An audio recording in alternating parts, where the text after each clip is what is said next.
Good evening. It's night time. Lalabas kami.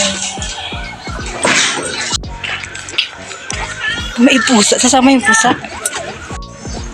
May bibilhin kami.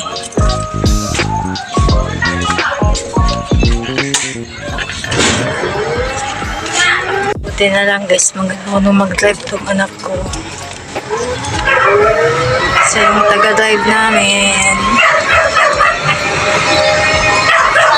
Taga-drive. Salamat sa second hand na e-bike. Meron na kaming service. Dati guys, ayaw ko ng e-bike talaga. Feeling ko delikado siya. Hindi safe. Kasi maraming parang may mga news na nag-overheat or charge kaya ayaw ko. Lately, marami ng mga mura. Siyempre yung mga pinagsawaan ng ibang user kasi maraming mga bagong model binibenta, kaya yun naisipan ko o namin na bumili ng second hand at so far okay siya, it's useful, nagagamit namin sa pamimili. Hindi na kami lakad ng lakad. Kaya ngayon, diba, ang layo na ng nilakbay namin from where we are staying or residing. And ito yung pinaka-gate or entrance ng subdivision. See, this is the entrance of our subdivision. Oops, maalog. Ayan guys, Merry Christmas. Pasko nandito. Ano doon kayo pupunta? Banda. At mag-drive na. Careful na ako. Masyadong magbilis-bilis. Ayan.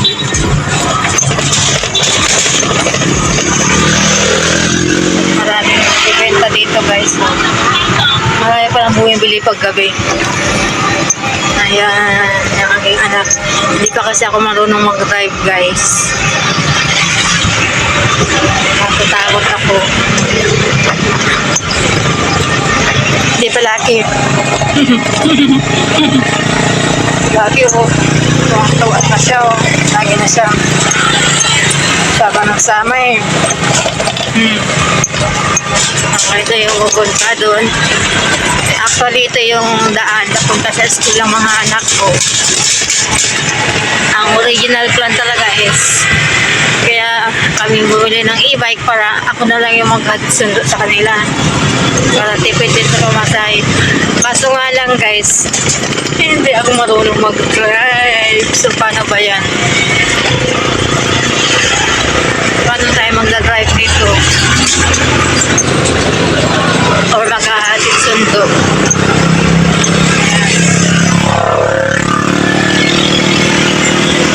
Nakakatuwa lang na kahit ganito meron na kaming service. Kaya pag-iigihin ko pa rin ang pagbablog. Diba guys, ito yung lugar na maraming subdivision somewhere here in Cavite. Pasong Kawayan. Dati hindi pa rin ganito pa-improve. Ngayon ang dami ng store. Tingnan nyo, gourmet store. Kaliwat kanan. Puro mga cafe. Anik-anik. And of course, puro dito subdivision guys, kaliwat kanan. Yan, alam na pa.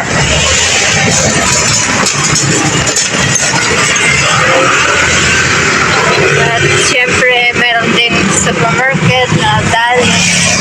At sa kabila naman, Alphamart, ganun talaga ang business. May kailangan may competition para mas maraming puntang tao, di ba? Kaya subdivision dyan guys.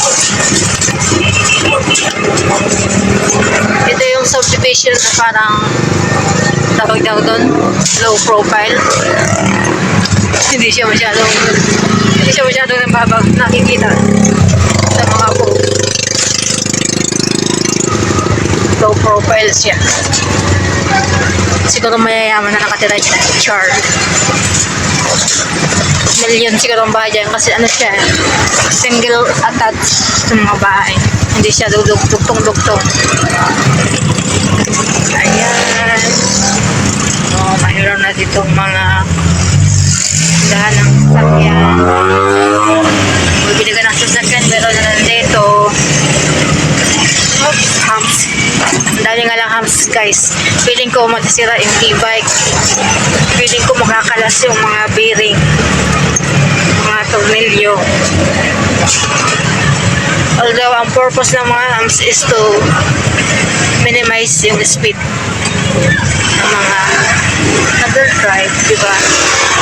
To prevent accidents. Right? Up.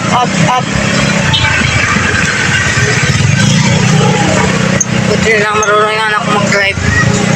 At malakas yung load niya. Ayan. Dati ito pa lang yung nandito sa 7-Eleven. At kung mga malingki ka, andito na rin guys sa along the road yung mga palengke. Ayan.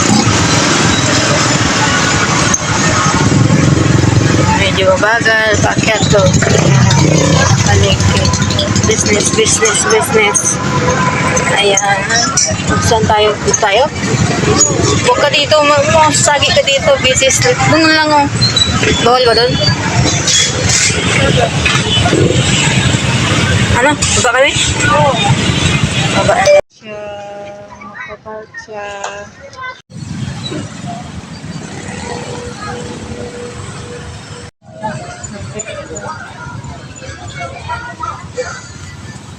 Okay nga. Asan sila?